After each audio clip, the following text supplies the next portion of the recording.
Bienvenue chez nous pour le second épisode du podcast et nous. Oui, déjà le deuxième. Dominique vous parle d'un drame social dans l'industrie du coton et je commente deux séries animées japonaises, soit Shirobako et Parasite. Oui, ça paraît peut-être, je n'ai pas de téléprompteur. Mon texte est sur mon ordinateur dans le coin là-bas.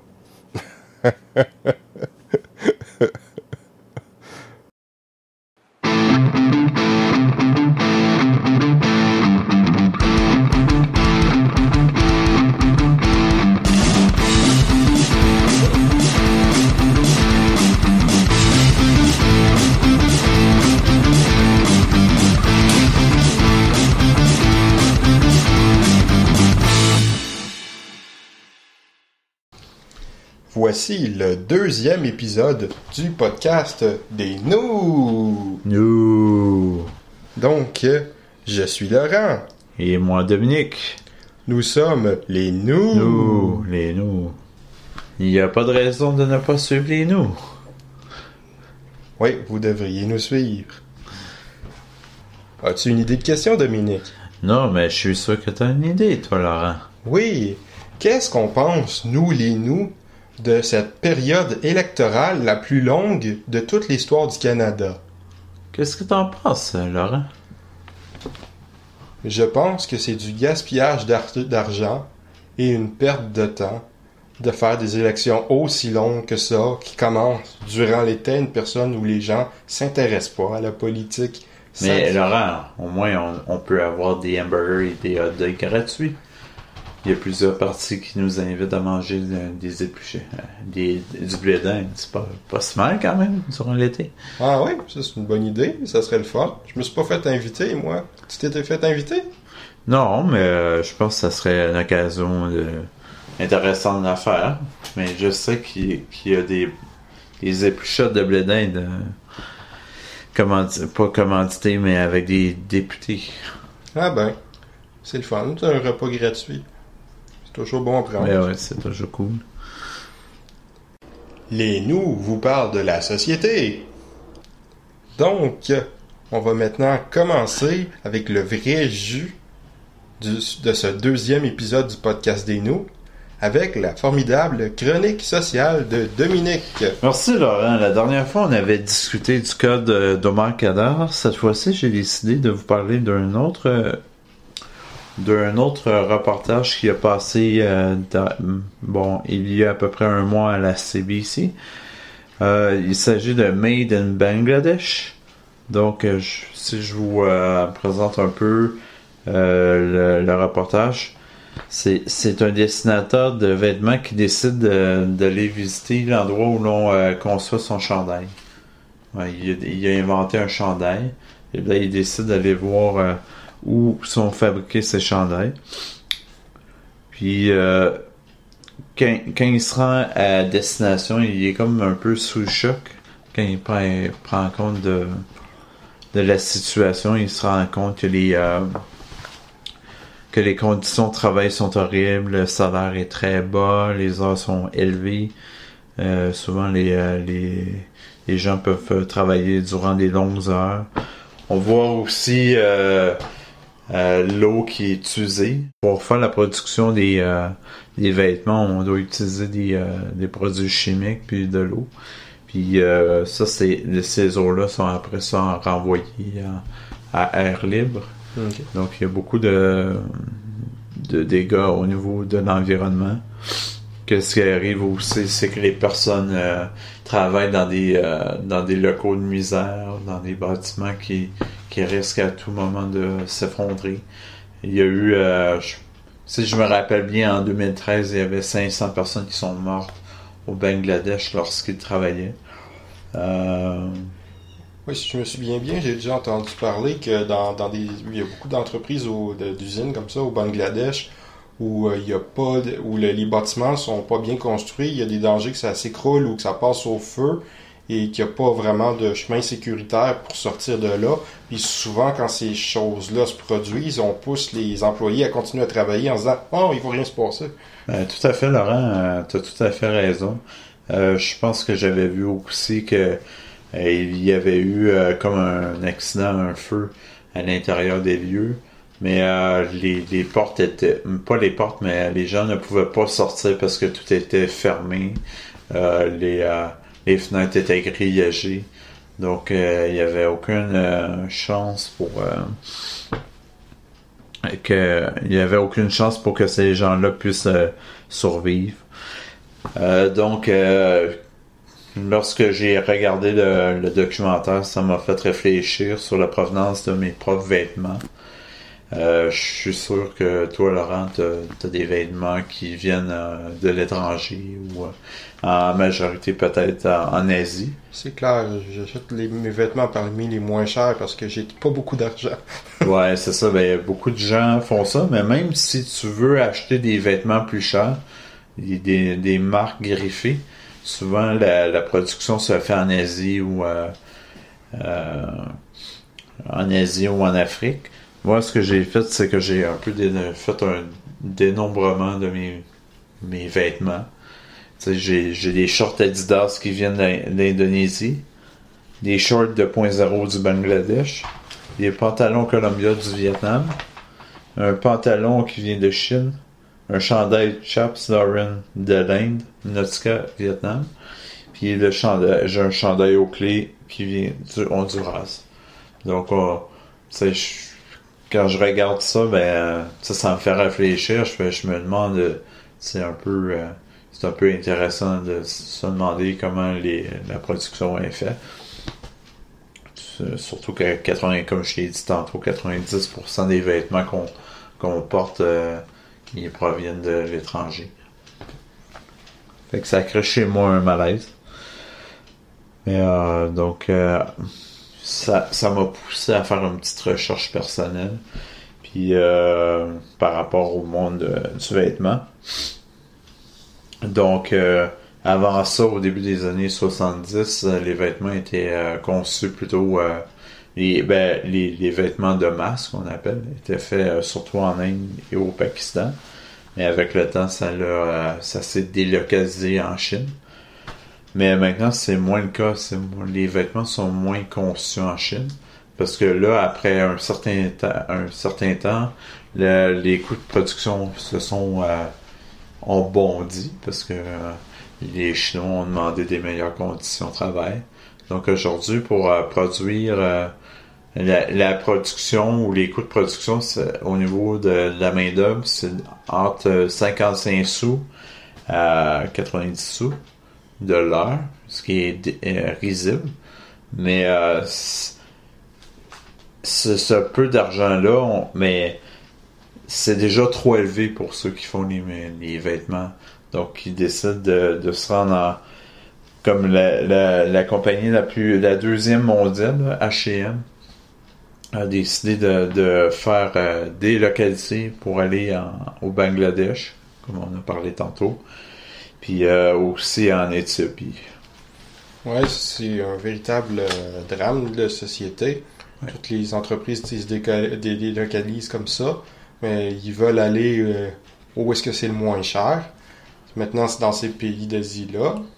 Avant, ça a déjà été en Amérique latine. Puis ça a même déjà été ici, au Québec, qu'à une époque que le linge était fabriqué. Mais là, ouais, ça serait difficile de concurrencer maintenant. Mais ça serait difficile de concurrencer les pays en voie de développement sur un front. Ouais, puis justement, c'était à une époque où on était un pays pauvre aussi. Là. Ouais.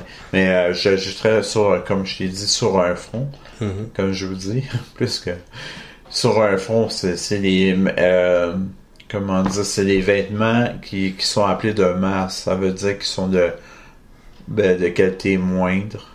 C'est pas des vêtements qui sont très poussés au niveau des techniques de fabrication. Ah, mais il y en a quand même parmi ces vêtements-là qui sont chers, comme Nike. Ouais, c'est sûr. Nike, c'est sûr qu'on paye pas tant que ça. Je pense que j'avais vu que c'était à peu près Au niveau de la production, peut-être 8$, 9$, mais qui vendent, eux, pas mal plus cher. Là. Ouais, des paires des chaussures Nike, ça peut monter très cher. Ouais. Là. Ouais. Donc, comme je t'ai dit, dernièrement, les causes de délocalisation, c'est au niveau de la Chine, ça passait à 55 à 94 sous. Puis en Éthiopie, c'est à peine 20 sous de l'heure. Puis c'est surtout un pays, mais en tout cas... En même temps, les Éthiopiens, ils crèvent de faim. Là. C'est ça, c'est un régime que je connais peu, mais en même temps, c'est un marché... L'Éthiopie a 85 millions de personnes. Fait que c'est un très gros bassin de gens, là. Puis c'est des gens qui gagnent pas beaucoup par année. Ils gagnent en moyenne 370$ par année. Donc c'est l'un des pays les plus pauvres au monde. Puis c'est une raison pour laquelle les compagnies sont intéressées à changer d'endroit. Puis c'est ça. Qu'est-ce qui est intéressant pour ceux qui produisent des vêtements, c'est que ils peuvent avoir un gros bassin de travailleurs au pas cher. Fait que, puis ça ne demande pas des grosses technologies. Non. En Asie, c'est comme tu as dit, c'est rendu pas mal au Vietnam. C'est un nouveau Ouais.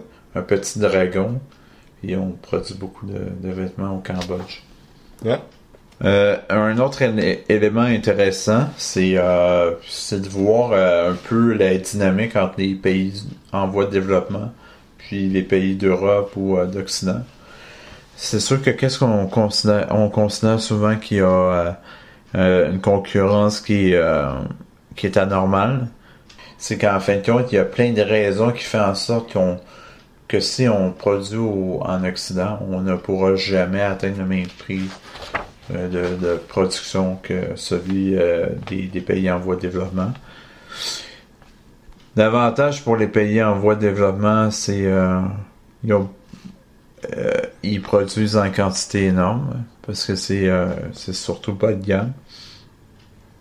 Mais d'un autre côté, c'est des industries qui sont c'est des industries qui sont pas très développées.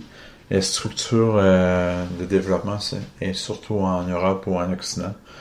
La raison, c'est à cause de l'argent, des investissements qu'on y met. Aussi, ceux qui produisent en Occident les vêtements ont une meilleure formation. Donc la productivité est meilleure en Occident. C'est quelque chose aussi que j'ai vu par rapport à ce sujet-là, Oui. c'est qu'il existe des entreprises qui pour ceux qui ont les moyens, évidemment, Oui. il existe des entreprises qui font des vêtements équitables, qu'ils appellent. Oui. C'est des vêtements qui sont faits par des personnes qui sont dans des bonnes conditions de travail, et c'est des vêtements qui utilisent du matériel recyclé ou qui endommagent pas L'environnement. Ouais. Mais évidemment, c'est des vêtements qui sont dans des commerces spécialisés et qui sont vendus très cher. OK. Mais c'est quelque chose d'intéressant quand même. Oui. D'investir un peu dans le renouvelable puis l'équitable. Mm-hmm. C'est un très bon point. Donc, les avantages des pays développés en voie de développement, mais comme j'ai dit, c'est des bas salaires comparativement aux grandes puissances d'Occident. Et ils peuvent faire rouler l'usine les 365 jours. Parce que qu'est-ce qui arrive, c'est que les employés ils demandent à peine des vacances, ils ont à peine de vacances, puis quand ils ont l'opportunité de prendre des congés, ils le prennent pas parce que c'est une question de survie, j'imagine. Hein? Ouais. Puis dans les pays en voie de développement aussi, il y a souvent des facilitations au niveau des régimes fiscaux, des impôts, tout ça. Mm. Le taux d'intérêt aussi sur les prêts sont bas. Mais c'est ça. C'est les pays en voie de développement, ils ont un peu de difficulté à faire la même chose que ce qu'on fait en Occident. Dans le sens où on n'a pas le même équipement, on n'a pas les mêmes capitaux. Mm. Donc, c'est ça. C'est un peu le tour de qu'est-ce qu'est-ce qui est le domaine du vêtement. C'est sûr que si je trouve des informations un peu plus à date, parce que là, moi, j'ai pris un document qui datait quand même de 45 ans.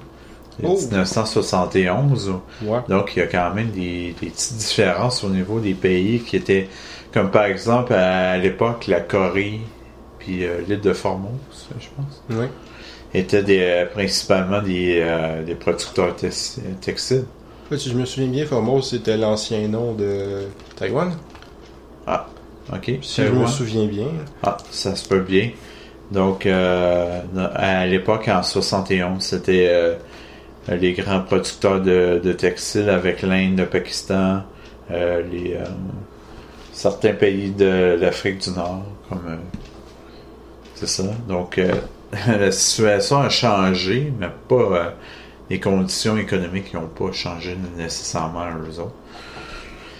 Donc, si vous êtes intéressé à vous informer par rapport aux conditions de travail, il y a des documentaires qui ont été faits en Europe.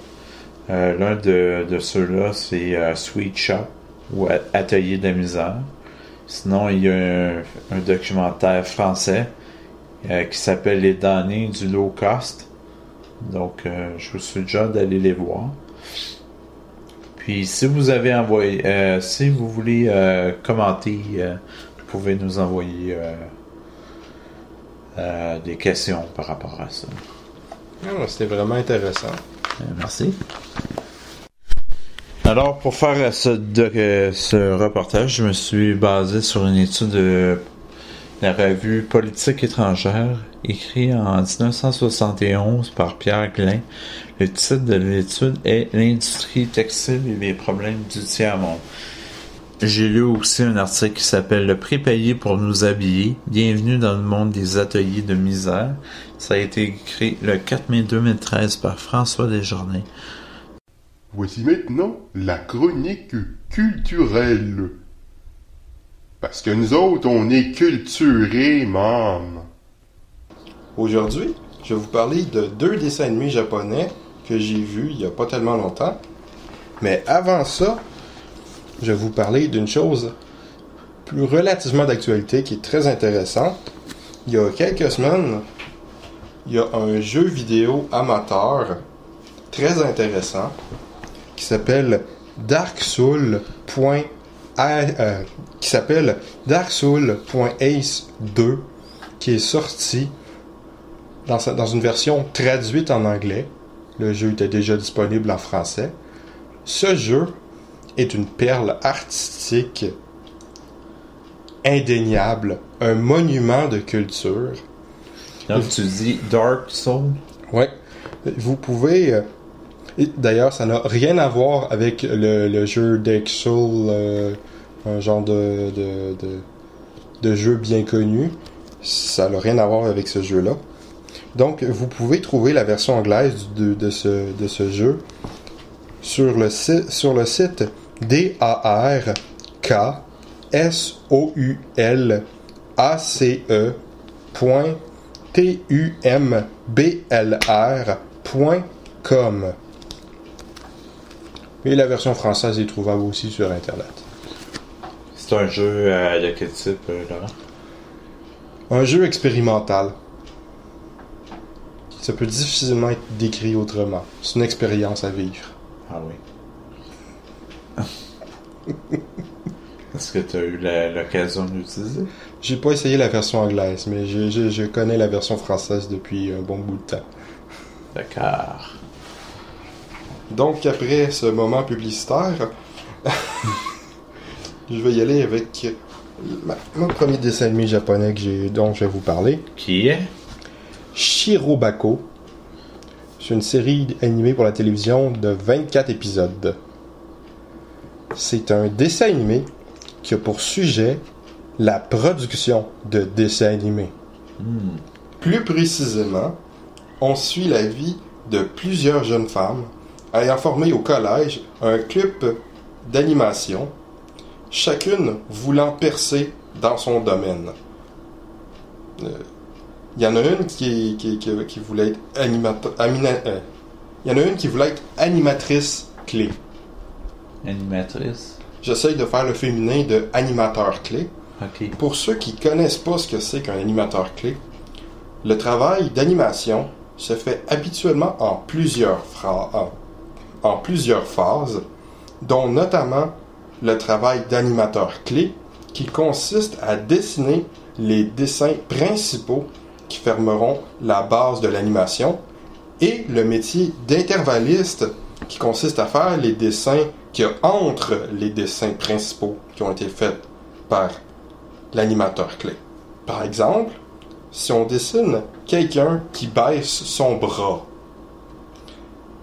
faisons tous le mouvement de baisser un bras en le regardant. Le mouvement du bras va commencer à un emplacement pour se rendre jusqu'à un certain point, en passant en divers points entre les deux endroits.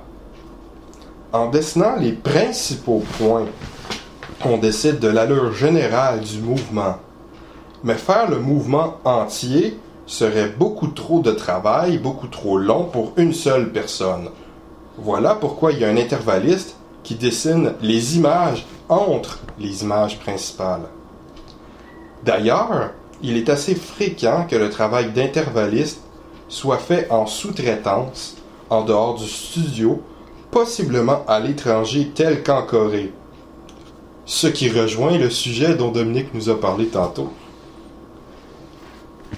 Mais il est assez fréquent, en Amérique pour le moins, que quasiment toute l'animation soit faite en sous-traitance, seule l'élaboration du projet étant souvent faite par le studio derrière la série, c'est-à-dire le scénario, le storyboard, le design.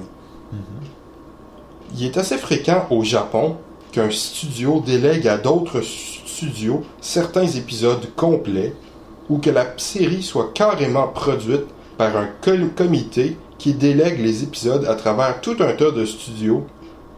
Mais pour en revenir au sujet, continuons avec les personnages. Il y en a une qui voulait devenir animatrice 3D, une autre qui voulait devenir scénariste, une autre qui voulait devenir doubleuse, et le personnage principal qui ne sait pas exactement ce qu'elle veut faire, mais qui travaille comme assistante producteur. Chaque assistant producteur est responsable de la production d'un certain nombre d'épisodes. Ils doivent s'assurer de recevoir et envoyer aux gens concernés tout le matériel. Animation, vérification, couleurs, etc. S'assurer que tout arrive dans les temps, ajuster le planning quand les éléments sont en retard. C'est un travail très stressant. Tous ces travaux qu'essayent tous ces travaux qu'essayent d'accomplir ces jeunes femmes, ça marche pas toujours bien pour elles. Comme dans la vraie vie. La scénariste est encore aux études. La doubleuse débutante qui se trouve pas de job. L'animatrice clé apprend sa tâche. L'autre en 3D en a marre d'avoir juste à continuellement faire des pneus de voiture. Et l'héroïne fonce dans le tas sans voir plus loin que le bout de son nez. On suit aussi ce qui arrive aux personnages autour, comme le réalisateur, ceux qui font le même job que l'héroïne, celle qui supervise l'animation, un animateur expérimenté, etc. Je n'ai jamais vu aucun autre dessin animé sur ce sujet, en dehors de Animation Runner Kuromi, un dessin animé beaucoup moins réaliste et plus humoristique. C'est un sujet rare et intéressant. Surtout, on pense que les animés sont avant tout produits pour les otaku. Un bon nombre d'entre eux doit être intéressé par l'aspect production. Cette série comble donc un trou. C'est un dessin animé du genre que l'on appelle tranche de vie. C'est-à-dire que ça raconte ce qui se passe à un moment de la vie de ses protagonistes. C'est une approche réaliste, parsemée d'un peu d'humour, c'est pas un grand drame, mais c'est très humain.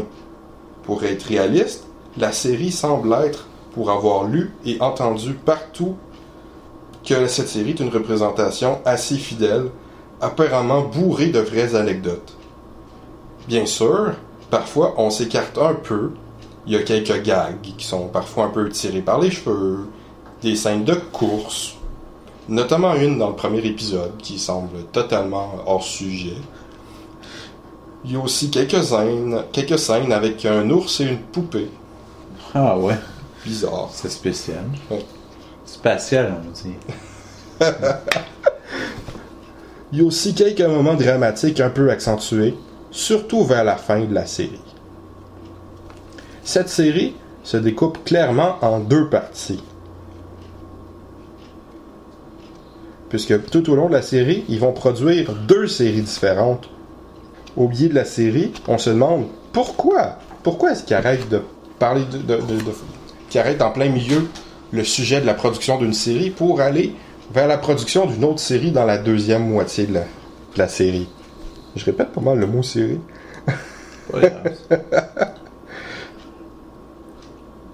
Après tout, nous présenter la production d'une série devrait être suffisant.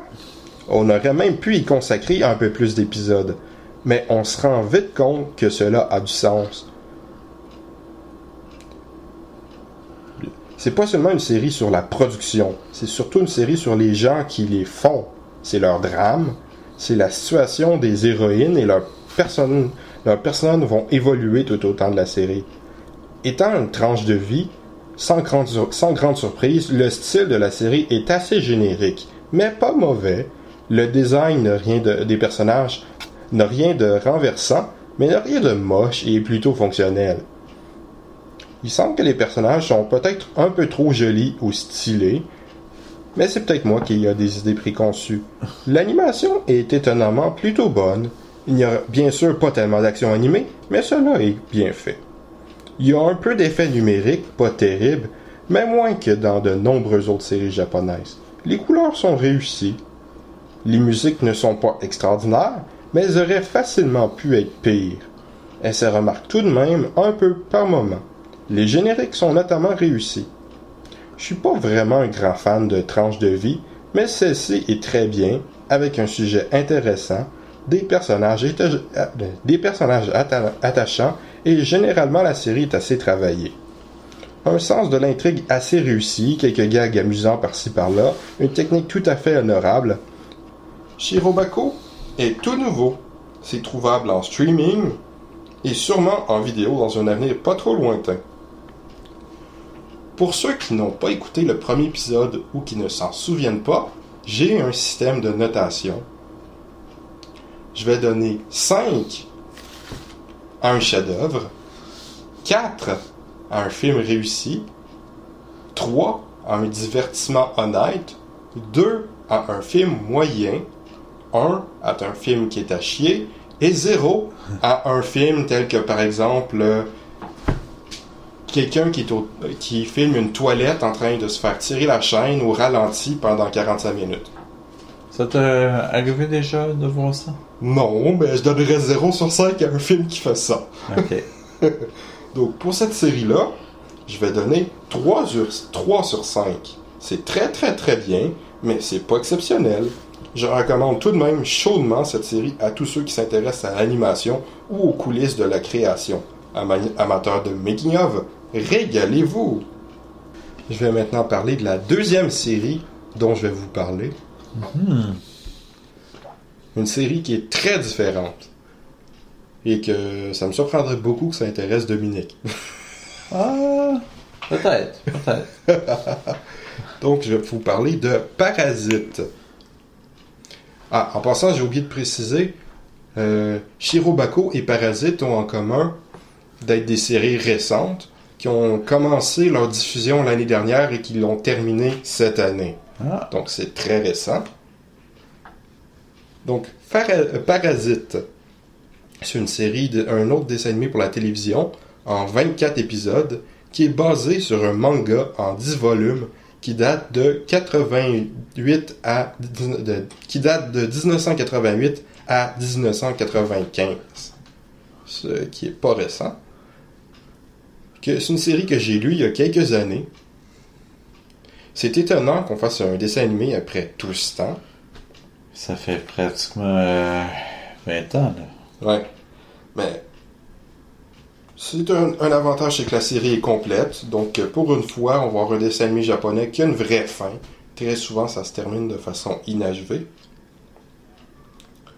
Donc, cette série est produite par le studio Madhouse. Pour ceux qui ne connaissent pas le studio Madhouse, c'est un très bon studio d'animation japonais. Donc, dans cette série, l'humanité ne le sait pas, mais surgissent des parasites qui remplacent la tête de personnes afin de bouffer du monde. Ok. Le personnage principal est un adolescent. Il y a un parasite qui a essayé de s'emparer de sa tête, mais qui n'a pas réussi. Donc, il s'est emparé de son bras droit. C'est un petit peu différent. Ouais. Donc, le personnage va avoir à apprendre à cohabiter avec cet alien qui lui prend une partie du bras. Et étrange. Ce parasite a la possibilité de détecter les autres parasites.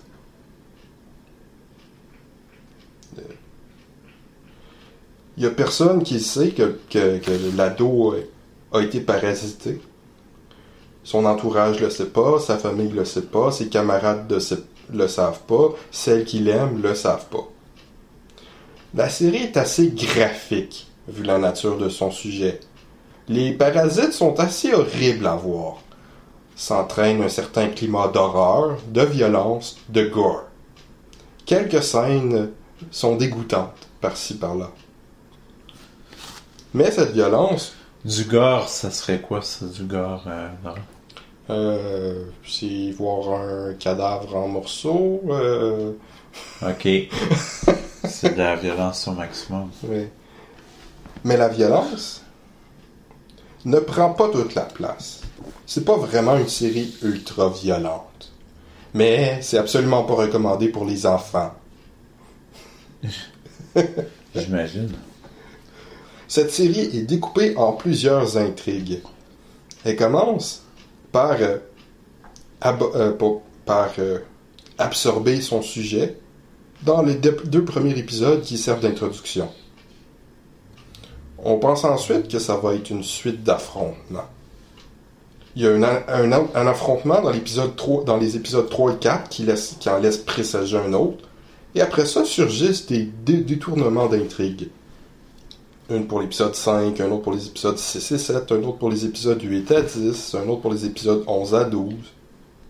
Je me souviens, dans le temps que je l'avais lu, le manga, ça m'avait choqué un peu. Je voulais voir la série se continuer et non m'éterniser sur des changements continuels de la situation. Mais, en évoluant, la situation devient bien meilleure que juste des affrontements entre des parasites. Ça devient un peu un tourne-page. Dans le cas de dessin animé, je devrais dire un tourne-épisode. Cette évolution pousse plus le questionnement de la série. Ce qui est mis de l'avant, c'est moins les combats et plus le questionnement.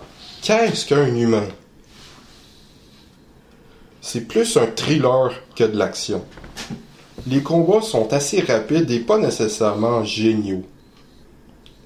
On veut plus savoir ce qui va se passer, qui sont les autres ennemis. C'est un peu psychologique, surtout pour le personnage principal. Ok, vu que ça fait un bout de temps que j'ai lu le manga, ça m'est difficile de dire à quel point le dessin animé est fidèle. Ça fait trop longtemps. Il y a quelques petits changements pour actualiser, tels que les personnages avec des cellulaires, mais assez peu présents. Mais ça suit le même type de découpage en plusieurs intrigues que le manga original. Que je me souvienne, le manga était assez sympathique au début, ça évoluait pour devenir du très bon, puis ça perdait en intérêt et en intensité avant une fin un peu brusque et pas géniale. le dessin animé suit la tendance avec des intrigues moins intéressantes dans la seconde partie de la série. Un peu d'évolution dans les relations et psychologiques, mais c'est pas très utile narrativement, des épisodes 13 et 14. Un ralentissement pas vraiment intéressant de l'histoire avec une intrigue secondaire plutôt que de continuer quelque chose qui aurait pu être intéressant. Tout de même quelques scènes intéressantes sur l'évolution de l'intrigue sentimentale et psychologique. Mais il y a aussi de la baston dans les épisodes 15 à 18. Est-ce que tu peux expliquer la baston? C'est... Combat. Ok. Baston! Donc, puis ensuite dans les épisodes 19 et 21, qui sont encore pires, malgré quelques moments intéressants, et il y a un petit peu de pensée sociale. Les épisodes 22 et 23 ont quelques bonnes idées, mais c'est basiquement un boss fight, un combat contre le boss. Le 24 nous propose une conclusion. L'épisode 24 nous propose une conclusion un peu moyenne. Au moins, il y a une fin. Le graphisme peut être mieux. De mémoire, je me souviens que le manga avait un découpage réussi, une construction assez bien réussie des images. Les parasites étaient très bien dessinés. Mais en dehors des parasites, l'exécution du dessin était assez moyen. Les personnages n'étaient pas vraiment géniaux. Pas vraiment moche, correct, ça cadrait, mais c'était moyen. Ici, ça me semble mieux réussi, mieux défini dans le dessin animé. Mais en même temps, c'est peut-être plus générique. L'animation est d'assez bonne qualité, la couleur est très bien, la musique est assez bien, sauf le générique de fin que j'ai trouvé un peu hors sujet. C'est intéressant et sympathique, malgré ses défauts. Mais c'est vraiment pas pour tout le monde, parce que c'est violent. Je donnerais à cette série aussi une note de 3 sur 5. D'accord. Si la série aurait été aussi bonne que sa première moitié, je l'aurais peut-être donné 4 sur 5. Mais ce n'est pas le cas. Donc, c'était mes 2 critiques. Ah, ben merci, Laurent. As-tu une idée de mot de la fin?